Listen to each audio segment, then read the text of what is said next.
Gepleyer Azatlyk Radiosu. Hepdeniň jem programmamyzy dinleýärsiňiz. Türkmenistan prezidenti Gurbanuly Berdimuhammedow 5-nji ýanwarda geçiren hökümet maslahatyna vice-premier, prezident diwanynyň we ministrler kabinetiniň iş dolanjysy Perwan Taganow işini düýpli kemçilik göýermekde aýplap işden oşatdy. Şeýle-de prezident ýolbaşçylaryň arasynda paraxorlyk hadisalarynyň üstüniň açylanlygyna üns çekdi diýip türkmen mediýasy habar berdi. Şonuň bilen bir wagtda bu diýilen paraxorlyk hadisalary bardy metdugatda halka açyk maglumat bermek zerur tapylmady. Bu tema, ýagny paraxorlyk temasy Azatlygyň okuwçylaryny uly gyzyklanma döredipdir we sağçatly okuwçymyz prezident Berdimuhammedow höýlenip, anyk his ada etmän paranyň üst açyldy diýmek bolgusyzlyk diýip tesir galyrypdyr. Başga bir okuwçymyz bolsa şeýle tesir galyrypdyr. Prezidentimi aýdyňlar, üst açylman ýatan paraxorlyklar ören köp. Egerde prezidentimiz döwletimizdäki jinayatlary ýaşyrýan hukuk edaralary jinayatlary parasyz ýaşyrýan däldir diýip aýdyp bilse, men prezidentimizden ýaşyrylan ençimi jinayatlaryň üstüniň açylmagyny uly kömek edip bilerdim diýip asyzatly okuwçymyz edýär. Eýsem Türkmenistanda korrupsiýa, paraxorlyk nähili azaldylyp bilinär. Azatlyk Radiosu bu soragy okuwçylaryna berdi. Ýöne olaryň pikirlerine geçmezden öň bu urda Gürjistanyň tejribelerini nazara aýlalyň. Bu urt halkara aýdyňlyk guramasynyň soň kasabatyny korrupsiýa görkezligi boýunça 50-nji orna aldy. Azatlyk Radiosu Gürjistanly ekspert halkara aýdyňlyk guramasynyň wekili Erekil Urşadze bilen söhbetdeş boldy. Kärdeşim göderiň geçiren söhbetdeşligini bilelikde dinläliň. Gürjistanyň korrupsiýa garşy görüşi tutuş postsovet giňişliginde iň netijeli misallaryň biri bolmagyna galýar. Bu netijeliligiň sirri nämede? Реально об антикоррупционной политике и реформах Грузии можно говорить с 2004. Gürjistanyň hakyky antikorrupsiýon reformalary barada 2004-nji ýyldan başlap görüň etmek mümkin. Ondan öň Gürjistanda korrupsiýa garşy çynlaky çäre görülmeýärdi we goňşy ýurtlerde täzereçli saklanyp galýan problemalar hökm sürýärdi. Gürjistanda korrupsiýa garşy görüşiň üstünlikli bolmagyna 2003-nji ýylyň aýagynda 2004-nji ýylyň başynda häkimiýet başyna gelen güýçleriň siýasy erk isligi sebäp boldy. Şeýle-de korrupsiýa garşy reformalary geçirmezden netijeli hökümetiň we işe ukyply döwletiň bolmajagyny göz ýetirilmegi de reformalaryň netijeli bolmagyna getirdi. Sebäbi hökümet salgyt ýygnamak we jinaýatçylyga garşy görüşmek ýaly esasy wezipelerini de berjay edip bilmändi. Şonuň üçin hökümet öz işiniň uzak möhletleýin netije bermeginiň korrupsiýa garşy reformalaryň netijeligine garaşly bolup durýandygyna göz ýetirdi. Şeýlelikde problemalaryň agyrlygyny boýun almaklyk we ony aradan aýyrmak üçin siýasy erk isleg ilkinji ädim boldy. Тяжести проблемы и политическая воля предпринять шаги, чтобы эту проблему решить. Korrupsiýany aradan aýyrmak boýunça çäreler nämeden başlandy? Наверное, одним из самых важных реформ, которая была. İlkinji tapgyrda amala aşyrylan mühim reformalaryň biri salgyt sistemasynda geçirildi. Netijede döwlet gaznasyna pul gelip başlady we bu serişdiler korrupsiýa garşy reformanyň dowam etdirilmegine mümkinçilik berdi. Hususan da bu pul hökümete, polisiýa işgärleriniň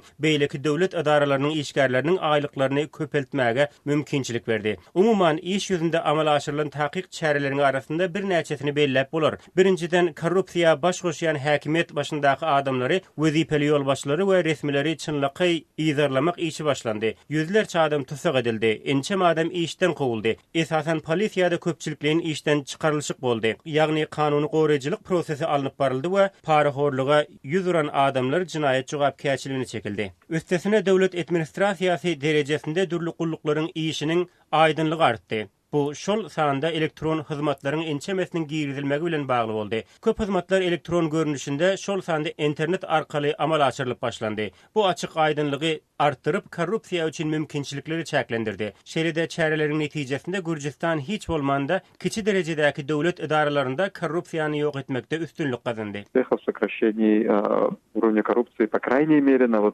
сравнительно низких уровнях госадминистрации. Gürjistanda şu gün haýsy da bolsa bir görnüşde korrupsiýa bilen bagly problemi barmy? Можно сказать, что была практически полностью искоренена коррупция. Gürjistanda kiçi korrupsiýa we maýda paraxorlyk doly yok edildi demek mümkin. Barlaqları tiýnesek, haýsy da bolsa bir hyzmatlar üçin özünden para soralandygyny aýdýan adamlaryň sany gaty ujypsyz bolup, bu 1-2% derejesinde görkezilýär. Emma korrupsiýanyň has çylşyrymly görnüşlerini alyp görsek, döwlet söwdasy ýa-da siýasy partiýalaryň maliýelaşdyrylmagyna degişli siýasy korrupsiýa ýokary wezipeli resmileriň hususy sektor bilen baglanşygy ýa-da bir kanun biznese baş goşmagy ýaly ýagdaýlar saklanýar. Muňa ýerine ýetirji häkimiýetiň hiç el hasabat bermezligi sebäp bolup biler.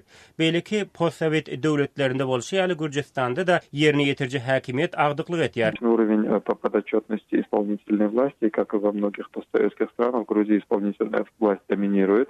Hormatly dinleyijiler, Gürjistanly eksperti dinlediňiz. Eýsem Türkmenistanda korrupsiýanyň aradan aýrylmagy, adaldylmagy üçin näme etmeli? Bu arada Azatlygyň açan forumuny okuwçylaryň ýiberen pikirlerini täkrardan dinläliň.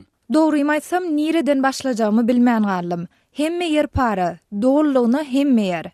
Bu özünü Ruslan dip tanıştıran okuyucumyzyň korrupsiýa garşy göreşe nireden başlanmaly diýen soraw bilen açan forumda ýazan tesviri. Bahadyr adly okuyucumyz korrupsiýa garşy göreşe ilki ýokardan, ýagny döwlet resmiýetleriniň arasyndan başlamalydygyny aýdyp, muny amala aşyrmak üçin ýokardaky ýolbaşçylary täminlemeli, ýagny arasamaly diýip ýazýar. Bahadyr bilen ylalaşan okuyucularymyzdan ýene biri Aron olup, ol ilki bilen prezidentiň şu meseleni düýpli ýok etmeň wagty geldi diýip hasaplamalydygyny aýdýar we Berdimuhammedow giraýyndan kösenýän maşallalaryň ählisiniň meselesini göni ýarym ýylda çözdü. Korrupsiýada edil şonuň ýaly jemgyýeti çüýredýän zatlaryň biri diýip ýazýar.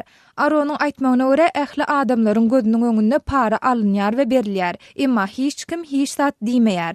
Ol bolmalysy şeýledir diýip düşünýärler diýär we ýurtda korrupsiýanyň haýsy pudaklarda hereket edýändigi barada göwrümli sanaw getirýär. Şol sanawda ministrler, döwlet korporasiýasynyň, banklaryň, tekstil kärhanalarynyň başlyklary, universitetleriň rektorlary, şäher welayet guruluşy, arhitektura ýolbaşçylary agdalýar. Emma şol bir wagtda ol bu meselege garşy göreşmek üçin ýurt ýolbaşçylarynyň ýeterlik derejede tejribesiniň bardygyny hem nygtaýar. Ýurduň ministrler kabinetindäki ýolbaşçylaryň paraxorlugy çözmek üçin tejribesi ýetek we näme etmelidigini hem bilýärler. Emma olar paraxorluga garşy göreşmek üçin günden göni mesele goýmaýarlar diýip Aron adly okuyjymyz belleýär. Bu temadan agdalan forumda tesvir galdyran begen jatly okuyjymyz bolsa, bu meseleniň soňuna ýetip bolmajaklygyny ortaga atyp, korrupsiýa ömür hem ýatmaýmasa diýip ýazýar. Hormatly dinleyijiler, täkrardan dinlediňiz. Hepdeniň jemini dowam etdirýäris. Türkmenistanyň welayet belgili awtologlaryň paýtagta girmesi edilenine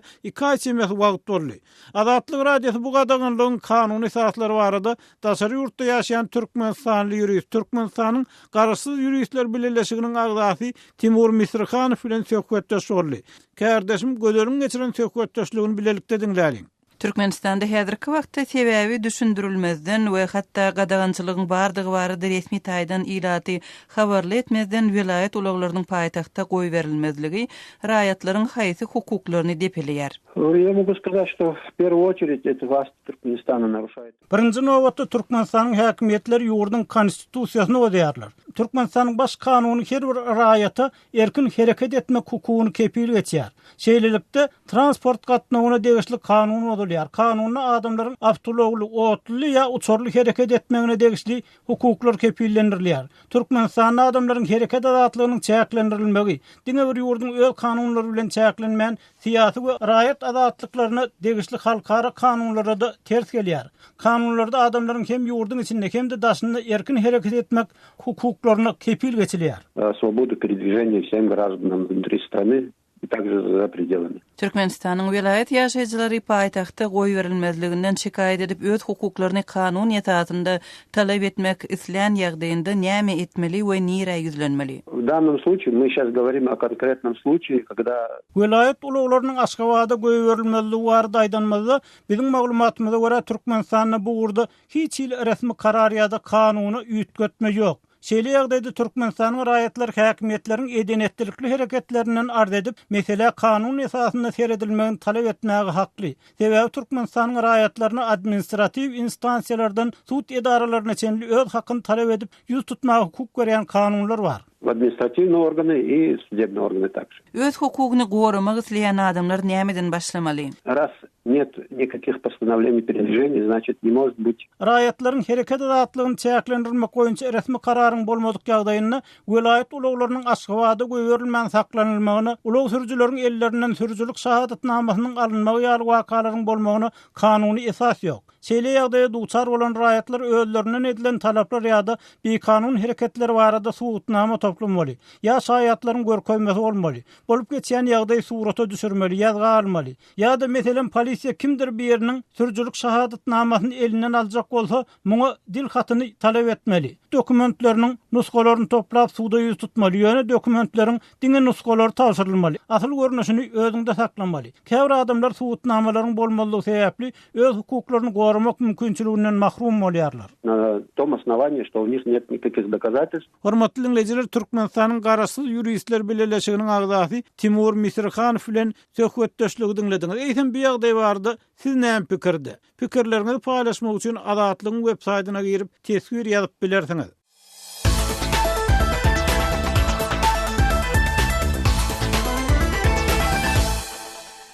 Hepdeniň jemin Türkmenistanyna valyuta sewdasyna girilen çäklendirmeler barada söhbetlen dowam etdirýär. Türkmenistanyň daşary ýurt valyutasynyň nagyz satywynyň ýatyrlaryny bir ay boldy. Ýagny 2015-nji ýylyň 10-njy ýanwaryndan başlap Türkmenistanyň ilaty daşary ýurt puluny satmak düzgünlerini bir näçe üýtgetme girildi we mundan beýlek fizik şahslaryň daşary ýurt valyutasyny diňe bank hasaplarynyň üstü bilen satyn alyp biljektigi ma'lum edildi. Ýöne mundan öň Aşgabatyň valyuta alys çalyş nokatlarynyň öňünde uly nowatlar döräpdi. Eýsem ol ýerde häzirki nowatlaryň ýagdaýyna ähili. Kärdeşim Muhammed Tahir bu arada Aşgabatly ýazy Amanmurat Bugaýew bilen söhbetdeş boldy. Amanmurat dolaryň satylmagynyň beşedilenine bir ay boldy. Alış çalyş nokatlaryň öňündäki nowatlar ýagdaýlary nähili edil häzirki gün? Edil bir ay mundan ozal kıyaly Amerikan dolarlaryň ýewroda satylmaýar, şol üçin döwlet banklarynyň öňünde hiç şeýle nowat ýok. Ýöne bir aýyň dowamında üýtden käbir batlar bar. Meselen banklaryň merkezi ofislerine, meselen daşary ykdysady gatnaşyklar döwlet bankyna garagym, halkara paýdarlar bankyna daşary ýurt valyutasynyň arz çalyşyny geçirýän nokatlar görerwede işleýär. Ýöne o ýerde diňe daşary ýurt valyutasyny kabul edýän penzireler bar. Ýene bir üýtden bir zat arz çalyş nokatlarynyň käbiri dolu ýapylypdyr. Onu Türk paýdarlar Täzirçilik bankynyň Ýympaş Sewda merkezindäki arz çalyş nokatyny mysal getirse bolýar. Amanmadagy ýank alys çalyş nokatlarynyň käbirliginiň işleýänligini aýtdyňyz. Siziň aýdyşyňyza görä ol ýerde dolar satylanokda, daşary ýurt valyuta satylanokda diňe kabul edýär diýdiňiz. Dolar satmak üçin şol ýerlere barýan barmy näme? Ýok. Dolar satmak üçin o ýere barýan ýekezi adamam ýok. Men şunyň dowamynda 3 sany bankın, Türkmenistan bankının, Garagym bankının hemde halkara ykdysady gatnaşyklar döwlet bankının merkez ofislerinde boldum. Şonu alstar nokatynyň öňüne baryp dolar taşıyan ýekezi adama da duşmadym. Şonda da ýanky şu nokatlaryň içinde işgärler bolsa o terşeýlemi? Bile şol satyn alýan bölümini otyr, ondan bolsa alstar nokatynyň da şol bilen goňşulykda penzirelerden meselen kredit boýunça bergen tölenýän penzire bar ýa bolmasa daşary ýurtlara pul getirmek boýunça işleýän bir kran penzire bar. Bular işläp otyr göräýme ondan alstar hemmeden şol alstar nokatyny bir seteran düzlüm bir 5-6 kran penzire beýan kran ýarlaryň hemmesi göräýmäge işleýän ýaly ýöne aslynda diňe alstar nokatyny pulu alýan, manada satmalýan ýekezi işler otyr, onu da barýan müşteri ýok. Aşgabatly ýazy Amanmurat Bugaýew bilen söhbetdeşligi dinlediňiz. Şunyň bilen Hepdeniň jem programmamyzyň 1-nji bölегiniň soňuna geldik. Onuň dowamynda dünýä türkmenleri gepleşigimiz bar. Men şu ýerde nowaty Türkiýede habarçymyz Döwlet Baýhany berip, siz bilen hoşlaşýaryn azatlygyň tolkunlaryndan aýrylmaň, hormatly dinleýijiler.